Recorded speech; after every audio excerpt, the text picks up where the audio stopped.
Hello అందరికీ, ఈ video అయితే చాలా ఫన్గా ఉంటుంది. చివరిదాకా ఈ గృహప్రవేశం వీడియోని మిస్ అవ్వకుండా చూడండి. ఎందుకు ఫన్గా ఉంటుంది అన్నాను అంటే, బుద్ధిజంలో ఈ గృహప్రవేశం అయితే జరిగింది. బుద్ధిజంలో ఎప్పుడు నేను గృహప్రవేశం కానీ ఏ ఫంక్షన్స్ కానీ చూడలేదు. ఈసారి ఫస్ట్ టైం మా కుటుంబంలో, ఇంకా మా సైడ్ అంతా ఎప్పుడు ఇలాంటిది చూడలేదన్నమాట. మేమైతే ఎప్పుడు హిందూజంలోనే, అంటే హిందూ ధర్మం ప్రకారంగానే అన్ని పూజలు చేసుకుంటూ ఉంటాము. ఫస్ట్ టైం మా హస్బెండ్ వాళ్ళ తమ్ముడు అనమాట, ఆయన కావాలనో మరి ఎందుకో కానీ బుద్ధిజంలో చేయించుకుంటూ గృహప్రవేశం రోజు చాలా కామెడీ. ఇంకా వచ్చిన చుట్టాలందరూ బయటనే కూర్చున్నారు, ఎందుకంటే వాళ్ళ ప్రేయర్ అవన్నీ ఎవరికి అర్థం కావు కదా. మామూలుగా హిందూ దాంట్లో అయితే పంతులు సత్యనారాయణ వ్రతం అది ఇది చేస్తూ ఉంటారు, పూజలు అన్నీ అర్థమైతే చాలా భక్తితో కూర్చొని ఉంటారు. ఇక్కడైతే చాలా కామెడీ జరిగిందనమాట. అందరూ నవ్వుకోవటమే, ఎందుకంటే ఎవరికి ఏమీ అర్థం కాలేదు. ఫస్ట్ టైం కదా, వచ్చిన చుట్టాలు చాలామంది బయటనే ఉన్నారు. కొంతమంది అయితే పారిపోయి తినే టైంకి వచ్చి తినేసి వెళ్ళిపోయిన వాళ్ళు కూడా ఉన్నారు. అయితే ఫస్ట్ ఇక్కడ ఏంటంటే, మా అత్త తల మీద ఏదో పెట్టి తీసుకొచ్చిండ్రు. అదేంటో కూడా నేను ఆ రోజు గమనించలేదు. ఇది చాలా రోజులు అయింది కాబట్టి వీడియోని ఇంకా వేస్ట్ చేయడం ఎందుకులే అని చెప్పి నేను నా ఛానల్లో అయితే పోస్ట్ చేస్తున్నా. చివరిదాకా ఖచ్చితంగా చూడండి, కామెడీగా ఉంటుంది. అయితే మా అత్త చేతే చేపించిండ్రు. మామూలుగా అయితే మన హిందూ ప్రకారంగా అయితే పూజలు అవి చేపిస్తే ముత్తైదులతోనే చేపిస్తారు కదా. ఇంకా వీళ్ళు అట్లా ఏం లేదు. మెయిన్ ఇంటి పెద్ద మా అత్త ఉంది కాబట్టి, ఇంకా భర్త లేకపోయినా మా మామయ్య లేకపోయినా సరే తనతోనే అన్నీ చేపించిండ్రు పూజ అంతా. ఆ రోజు నేను ఇట్లా సింపుల్గా అయితే రెడీ అయినా, కానీ నాకు చాలా నచ్చింది. జుట్టు ఇట్లా పెద్దగా ఉంటే చాలా ఇష్టం, కానీ జుట్టు కోసం ఎప్పుడు ఆలోచించలేదు. ఇప్పుడు ఈ ఏజ్ వచ్చిన తర్వాత జుట్టు కోసం అయితే ఆలోచిస్తున్నా. ఆ రోజు సింపుల్గా ఈ చీర అప్పటికే బాగా ట్రెండ్ అయిపోయింది. నేను కట్టుకోవడమే లేట్, కానీ అందరూ చూపు నా వైపే చాలా బాగుందని చెప్పి, నేను బాగున్నా కదా అని చెప్పి మా మరదల్ని వీడియో తీయవే అని చెప్తే ఎక్కడనో కింద కూర్చొని తీసింది. అందుకనే అట్లా వచ్చిందనమాట. తర్వాత ఎవరికో ఇస్తే ఇంకా ముందు నుంచి ఈయన బుద్ధిజంలో పెద్ద ఏమంటారో తెలియదు, ఆయన మాట్లాడేటప్పుడు ఇంకా అందరూ ఇట్లా వస్తారు కదా అని చెప్పి తీయమంటే వేరే వాళ్ళైతే ఇక్కడ ముందు నుంచి కవర్ చేసిండ్రు, వీడియో కూడా తీసిండ్రు. కానీ ఇంకా అవన్నీ మనకు తెలియదు, ఇదంతా నా ఫోన్లో రికార్డ్ చేసుకుంది. అందరూ నవ్వుకోవటమే. ఇప్పుడు నేను వాయిస్ రికార్డ్ పెడుతున్నా, కానీ వాళ్ళ వాయిస్ కూడా నేను అట్లనే ఉంచుతా, మీరు క్లియర్గా అర్థం చేసుకోండి. వాళ్ళ వాయిస్ కూడా తీయను. ఫస్ట్లో కొంచెం సేపు తీసిన, ఎందుకంటే సాంగ్ వచ్చింది అక్కడ, మళ్ళీ సాంగ్కి ఏమైనా డిస్టర్బెన్స్ అవుతుందేమో అని చెప్పి ఛానల్లో ఆ సాంగ్ అయితే అక్కడ ఆఫ్ చేసిన. ఇక్కడ వాళ్ళ వాయిస్ అంతా పెడతా. ఇక బుద్ధిజంలో అయితే పూజ చేసిండ్రు. అక్కడ అతనికి తెలుగు రాదు. ఇక్కడ పెద్ద పూజారి ఉన్నాడు కదా, ఆయనకి తెలుగు రాదు. అతనికి తెలుగు వచ్చే ఒక అబ్బాయిని అయితే తీసుకొచ్చుకున్నాడు. ఆ అబ్బాయి అయితే చాలా బాగా ఎక్స్ప్లెయిన్ చేసిండు. కొంచెం సేపు అంబేద్కర్ గురించి, అట్లాగే బుద్ధుని గురించి కూడా చాలా బాగా అయితే వివరించిండు. ఇక్కడ మా వాళ్ళైతే పూజ చెప్పినట్టు చేస్తూ ఉన్నారు. ఇంకా ఎవరికి అర్థం కాదనమాట. ఈయన పెద్ద ఆయన చెప్పడం, తర్వాత అందరు సైలెంట్గా ఉంటే ఆయన తిట్టడం, ఏంటి ఏమీ అనరు, నేను చెప్పిన దానికి మీరు ఇట్లా చెప్పాలి అని చెప్తూ ఉంటే ఇంకా అందరూ ఏం అర్థం కాక చూస్తుంటే అప్పుడు ఆ అబ్బాయి చెప్తుంటాడు. ఇంకా ఆయన చెప్పినప్పుడు అందరూ నవ్వుకోవటం, వాళ్ళు చెప్పింది చేయడానికి మరీ సిగ్గుపడిపోయిండ్రు అనమాట అందరూ. ఇంకా మేమైతే అనుకోలే ఇంతసేపు కూర్చోబెట్టి డిస్టర్బ్ చేసి, అంటే డిస్టర్బ్ అని కాదు, అది అర్థం కాదు కాబట్టి మనకి ఇబ్బందిగానే అనిపిస్తుంది. మామూలుగా మనం చేసే పూజలు ఏమన్నా ఉంటే ఇంకా భక్తితో కూర్చుంటాము దేవుడి దగ్గర కదా అని చెప్పి, వీళ్ళు చేసేది ఏం అర్థం కాక అందరు నవ్వుకున్నారనమాట. వాళ్ళు చెప్పేది అర్థం కావట్లేదు.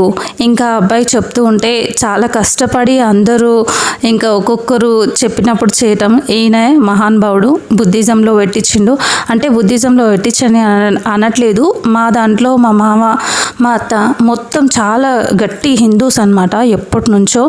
అట్లాంటిది ఆయన కొత్తగా బుద్ధిజంలో పెట్టించిండు. బుద్ధిజం అంటే మామూలుగా చదువుకున్న వాళ్ళకి బుక్స్ వరకు అంతవరకు తెలుసు, కానీ ఇట్లా చేయడం మాకైతే చాలా కొత్త. ఆల్రెడీ బుద్ధిజంలో ఉండి ఇప్పటికీ చేయించుకునే వాళ్ళు దీని గురించి తిట్టుకోవద్దు, ఇట్లా మళ్ళీ మళ్ళీ బుద్ధిజం అంటున్నా అని. మాకు ఫస్ట్ టైం కాబట్టి ఇంకా ఇదంతా చాలా కొత్తగా అనిపించింది. మేమైతే ఇంకా కొంచెం అర్థం చేసుకొని ముందు కూర్చొని ఆలోచించి చెప్పినవన్నీ చేసినాం కానీ వెనకాల వాళ్ళు ఎవ్వరు చేయలేదు. ఇంకొక విషయం ఏంటంటే వచ్చిన చుట్టాలు చాలా మంది వచ్చిండ్రు, అందరు బయటే ఉన్నారనమాట. లోపలికి రావడానికి కూడా భయపడినరు. ఫస్ట్లో వచ్చిన చూసి మళ్ళీ వెళ్ళిపోయినరు అనమాట బయటికి, ఏమీ అర్థం కాక. ఇక ఈ పెద్ద పంతులు ఉన్నాడు కదా, ఆయన చెప్తూ ఉండటం, ఆయన చెప్పింది ఎవ్వరికి అర్థం కాదు. అందరు సైలెంట్గా చూస్తూ ఉంటే మళ్ళీ అబ్బాయి ఎక్స్ప్లెయిన్ చేస్తూ ఉంటాడు. చాలాసేపు చాలా బాగా చెప్పిండు బుద్ధుడి గురించి, కానీ కొంచెం అంబేద్కర్ విషయాలు కొన్ని మనకి చదువుకున్న వాళ్ళకి అర్థమవుతాయి కదా, కొన్ని అయితే బాగా అర్థమైనాయి, కొన్ని అస్సలు అర్థం కాలేదు. ఇంకా అందరూ మా ఆయన వాళ్ళందరూ అయితే కొంచెం ఆయన చెప్పినవి బాగానే విన్నారు, మిగతా వాళ్ళకి ఎవ్వరికి అర్థం కాక మరీ 1 గంటనో 2 గంటల్లో కూడా అయిపోలేదు. అది ఆల్మోస్ట్ 3:34 దాకా కూడా జరిగింది. చాలాసేపు అందరూ కూర్చొని చాలాసేపు జరిగింది. చాలా పెద్ద వీడియో ఉండే, ఇంకా నేనే దాన్ని రిమూవ్ చేసేసిన. అయితే ఏంటంటే కొంచెం వీడియో గుర్తుంటుంది కదా అని చెప్పి వాళ్ళు చేసింది అదంతా నేను అట్లనే మెమరీగా ఉంచుకున్నా. కొన్ని వీడియోస్ కూడా డిలీట్ చేసేసిన. అందరికీ ఏం అర్థం కాలేదు. ఇంకా పంతులు ఆయన చెప్పడము, అందరూ ఇట్లా జూకో అంటే కిందికి వంగాలంట, ఎవరు చేయట్లేదు. ఇంకా తిడుతున్నాడు, కోపం వచ్చినప్పుడల్లా పెద్ద అయినా కదా తిడుతున్నాడు. ఇంకా మేము ముందున్నాం కాబట్టి తప్పదు అని చెప్పి సిగ్గుపడుతూ చేయాల్సి వచ్చింది. మిగతా వాళ్ళేమో ఏం చేయలే, ఆయన తిట్టినా కానీ చేయలేదు. మా తమ్ముడు ఇక్కడ కూర్చుని వాడైతే ఒకటే నవ్వుడు, వాని చూసి మేము నవ్వుకోవడం. చాలా ఫొటోస్ ఉన్నాయి నవ్వేవి, అవన్నీ ఇప్పుడు అవి అన్నీ ఇక్కడ యాడ్ చేస్తానో లేదో, వీడియో వరకు అయితే ఇంకా తీయొద్దని. ఇంకా ఆయన చెప్తుంటే కూడా వెనకాల చూస్తున్నారు కదా, ఎవరు చేయట్లేదు. ఇంకా లేచి వెళ్ళిపోయినారు వాళ్ళు, చాలామంది తిట్టిండు అందరు వెళ్ళిపోతున్నారని. మిగిలిన వాళ్ళం అట్లా ఇరుక్కుపోయినాం అక్కడ. ఇంకా తప్పదు కాబట్టి, ఇంకా అక్కడ నుంచి లేచి వెళ్ళిపోలేం కాబట్టి. అయితే అప్పుడప్పుడు ఎక్కడైనా చూస్తుంటే అది ఇంతే కదా అనుకునే వాళ్ళం, ఫస్ట్ టైం కాబట్టి ఇంతలా చెప్తున్నా. అయితే ఇంకొకటి నేను మాట్లాడుకున్నది ఏంటంటే, మనం దేంట్లో పుట్టినామో దాంట్లో ఉండడమే కరెక్ట్ అని నా ఫీలింగ్. మనం భారతదేశంలో హిందువులుగా హిందువులుగానే పుట్టినాం, హిందువులుగా పెరిగి హిందువులుగానే పోవడమే బెటర్ అనిపిస్తుంది. అన్నీ మన సాంప్రదాయం ప్రకారంగా చేసుకుంటేనే బాగుంటుంది. అసలు మా మామ బ్రతుకుంటే మాత్రం అస్సలు ఒప్పుకునేవాడు కాదు. ఆయన గట్టి హిందూ అన్నమాట, అస్సలు ఒప్పుకునేవాడు కాదు. బుద్ధిజం అది ఇది ఇవన్నీ ఏందిరా అని చెప్పి తిట్టుండే. ఇంకా ఆయన లేడు కాబట్టి ఆయన నాకు నచ్చినట్టు చేసుకుంటాను, ఆయన ఇష్టానుసారంగా చేసుకున్నాడు అనమాట. ఎంతైనా పూజ చేసి సత్యనారాయణ వ్రతం పెట్టుకొని చేస్తేనే ఆ ఇంటికి కళ కాంతి ఉంటుందని నా ఫీలింగ్. మేమైతే అట్లనే చేపించినాం. ఇంకొక విషయం ఏంటంటే, చాలామంది ఇంకా మారుతున్నారు క్రిస్టియన్స్గా అట్లా ఇట్లా, కానీ మనం దేంట్లో పుట్టినామో అందులో ఉండడమే కరెక్ట్ అని నా ఫీలింగ్. ఎందుకంటే నేను కూడా చాలా ఇయర్స్ మారిపోయినా క్రిస్టియన్గా. ఎన్ని ఇయర్స్ నేను క్రిస్టియన్గా మారినో అన్ని ఇయర్స్ నరకం చూసిన అనమాట. చాలా కష్టాలు వచ్చినాయి. ఎప్పుడైతే దానిలోనే ఉన్నానో, నా కూతురు కూడా నడవట్లేదు ఇట్లా జరిగిపోయిందని తెలిసిన తర్వాత నేను అందులో నుంచి బయటపడినా. అప్పుడే నేను సక్సెస్ అయినా అందులో నుంచి వచ్చిన తర్వాత. అంటే అది కించపరచడం అని కాదు, అది జస్ట్ మనం ప్రేమతోని అందులోకి వెళ్తాం. దేవుడు ఉన్నాడా లేడా అని పక్కన పెడితే మన నమ్మకం మన ఇష్టం, అంతేకాని మనం పుట్టినప్పటి నుంచి ఎక్కడైతే పుట్టినామో అట్లనే ఉండటం కరెక్ట్ అని నా ఫీలింగ్. చాలా నేర్చుకున్నా ఈ 33 ఇయర్స్ లోపు నేనైతే చాలా నేర్చుకున్నాను నా జీవితంలో. ఇంకా ఇవన్నీ చూసిన తర్వాత అనిపిస్తుంది, ఒక్కొక్కసారి దేవుడి మీద కూడా కోపం వస్తుంది. ఎందుకు ఏదైనా సమస్య వచ్చినప్పుడు, చాలా పెద్ద సమస్య వచ్చినప్పుడు అనిపిస్తుంది, ఎందుకు ఇది ఇంకా పోదు, ఇంకా ఎన్ని రోజులు ఇంతేనా అని చెప్పి దేవుడి మీద కూడా కోపం వస్తుంది. కాకపోతే ఈ వీడియోని నేను ఫన్గా చేద్దాం అనుకున్నా, ఎక్కడెక్కడో వెళ్ళిపోతుంది టాపిక్. ఇక్కడైతే చాలా కామెడీగా జరిగింది. కామెడీ అంటే అందరూ నవ్వుకుంటున్నారు, ఒక్కొక్కరు వెళ్ళిపోవడము ఇదంతా. అతను తిడుతున్నాడు, మీకేం తెలియదు అది ఇదని. ఇంకొక విషయం చెప్తా. ఇంకా ఇక్కడ ఉన్నారు కదా పెద్ద పూజారి అనాలా ఏమనాలా, ఈ పెద్ద అయినా అతను ఆ రోజు వచ్చిండ్రు. సడన్గా నైట్ వంట చేయమని చెప్తే నేనే చేసిన అనమాట. ఎందుకు నేను చేసిన అని చెప్తున్నా అంటే, నా వంట అతనికి చాలా నచ్చింది. అసలు తెలుగు రాదు, కాకపోతే అబ్బాయి ఎక్స్ప్లెయిన్ చేసిండు మా ఇంట్లో ఉన్నప్పుడు కూడా. నేనైతే సడన్గా వాళ్ళకి 9 అయిపోయింది, మేము 7:30, 8 లోపే తినేస్తాము. 9 అయిపోయింది, మేము అప్పటికే తినేసినాం. ఇంకా చుట్టాలు కూడా ఉన్నారు. ముందు రేపు గృహప్రవేశం అన్న రోజు ముందే వచ్చేసిండ్రు వాళ్ళు, దూరం నుంచి రావాలి కదా. అయితే వాళ్ళు వచ్చిన తర్వాత మేము తినేసి ఇంకా అందరూ చుట్టాలు ఉన్నాం, హ్యాపీగా మాట్లాడుకుంటుంటే వాళ్ళకి బయట నుంచి తెప్పిస్తా అన్నారు. మళ్ళీ ఏం జరిగిందో తెలియదు. ఇంకా ఇంట్లోనే చేయమంటే హడావిడిగా టమాటా పప్పు జస్ట్ రైస్ వండేసిన. అది పెద్ద ఆయన తిని చాలా హ్యాపీగా ఫీల్ అయిపోయిండు. అసలు ఆ వంట గురించి నెక్స్ట్ డే వెళ్ళిపోయేటప్పుడు కూడా నన్ను పిలుచుకొని మరీ వంట గురించే మాట్లాడిండు. చాలా హ్యాపీగా అనిపించింది. నేను చేసి ఆ పప్పు అయితే మా ఆయన తిడుతూ ఉంటాడు. నాకు చాలా ఇష్టం, సింపుల్గా చేస్తా, చాలా ఇష్టం నాకు నచ్చుతుంది. మా పిల్లలు కూడా తింటారు. మా ఆయనే ఏదో కుక్కర్లో వేసి ఉడికేస్తావు అని చెప్పి అంటాడు. కానీ ఈ పెద్ద ఆయన ఉన్నాడు కదా, ఆయనకైతే చాలా పిచ్చిగా నచ్చేసింది. ఆయన చాలా తక్కువ తింటాడంట. ఆ రోజు మళ్ళీ పెట్టించుకొని తిన్నాడు.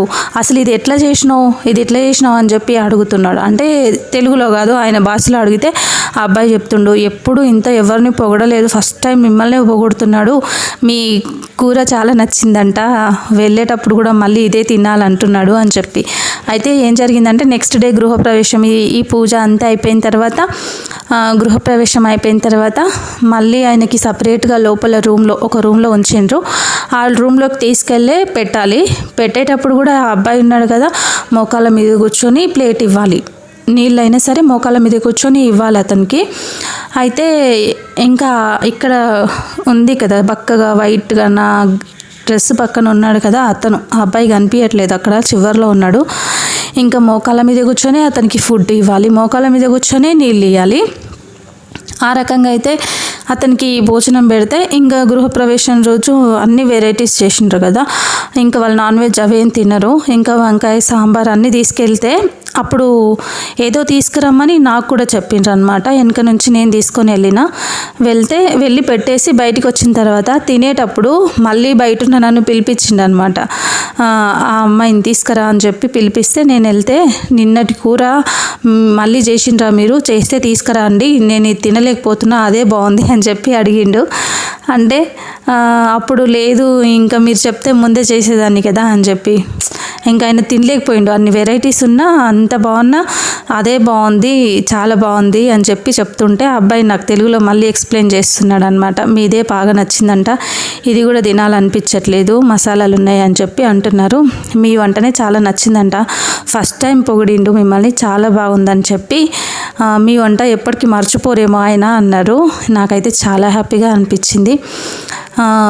ఈ వీడియో చాలా కామెడీగా చెప్దాం అనుకున్నా, నేను ఎక్కడెక్కడో వెళ్ళిపోయినా, కొంచెం సేపు మధ్యలో గ్యాప్ ఇవ్వడం వల్ల.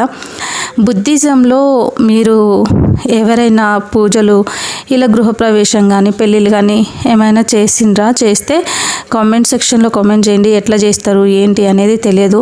నేను కామెడీ అనేదాన్ని కించపరిచినట్టు కాదు, ఇక్కడ ఉండే వాళ్ళ ఎవ్వరికి అందరూ గురించి నవ్వుకోవడం, ఇంకా అక్కడ చాలా బోరింగ్గా ఫీల్ అయినారు అనమాట. అందరికీ తెలియదు, ఇంత వాళ్ళ భాషలో ఆయన చెప్పడం, ఈ అబ్బాయి ఎక్స్ప్లెయిన్ చేయడం, మొత్తం అదంతా డిఫరెంట్గా ఉంటుంది కదా బుద్ధిజంలో. అదంతా చెప్తుంటే అందరు చాలా బోరింగ్గా ఫీల్ అయినారు. కొంచెం సేపు ఆయన తిట్టినప్పుడు అంతా కామెడీగా జరిగిందనమాట. ఆయన తిడుతూ ఇంకా ఇట్లా వంగాలి, మోకాళ్ళ మీద వంగాలి అని చెప్పినప్పుడు ఇంకా అప్పుడు అందరు నవ్వుకున్నారులే, కానీ చాలా వరకు బోరింగ్గా ఫీల్ అయినరు. ఇది మర్చిపోలేనిది మా జీవితంలో, ఫస్ట్ టైం ఇట్లాంటిది చూడడం, చేపియడం అదంతా. ఇంకా ఇట్లయితే గృహప్రవేశం జరిగింది. ఇది ఒక మర్చిపోలేని మెమరీ అన్నమాట మాకు. అందుకనే మా గృహప్రవేశం వీడియోస్ కూడా ఉన్నాయి, కానీ నేను తీసుకోలేదు, అప్పుడు అంత టెన్షన్లో ఉంటాం కదా. ఇంకా ఇక్కడైతే ఈ వీడియోని నా ఫోన్లోనే రికార్డ్ అయితే చేపించిన, చాలా హ్యాపీగా అనిపించింది. ఇంకొకటి, వాళ్ళు ఆ పెద్దయిన బుద్ధిజంలో పెద్దయినా కానీ వాళ్ళు నన్ను చాలా లైక్ చేశారు అనమాట. చాలా హ్యాపీగా అనిపించింది. మెయిన్ అక్కడ నుంచి నేను వెళ్ళిపోదామన్నా మధ్యలో ఇంకా వాళ్ళ కోసం ఉండిపోవాల్సి వచ్చింది. ఎందుకంటే చెప్పినట్టు చేసేది మేమే, అక్కడ ఒక నలుగురం ఉన్నాం, మిగతా వాళ్ళంతా చాలా కోపంగా ఉన్నారు.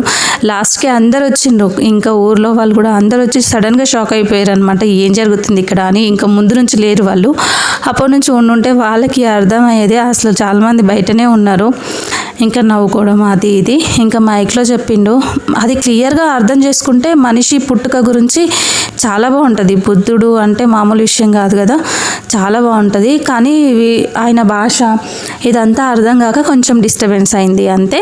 ఇంకా ఈ వీడియో ఎలా ఉంది, ఏంటి అనేది కామెంట్ సెక్షన్లో ఖచ్చితంగా కామెంట్ చేయండి. నా వీడియోని లైక్ చేసి అలాగే షేర్ చేయండి. అనుకుంటా రోజు వీడియోస్ పెట్టాలి అనుకుంటా, కానీ నాకు చాలా బద్ధకం, అస్సలు వీడియోస్ చేయలేకపోతున్నా. అప్పుడప్పుడు కుదిరినప్పుడు చేస్తా. నా ఛానల్ని సపోర్ట్ చేసి చూసిన ప్రతి ఒక్కరూ లైక్ చేసి ఛానల్ని తెలిసిన వాళ్ళకి షేర్ చేసి సపోర్ట్ అయితే చేయండి. షార్ట్స్ అయితే రోజు కంటిన్యూస్గా పెడుతున్నా.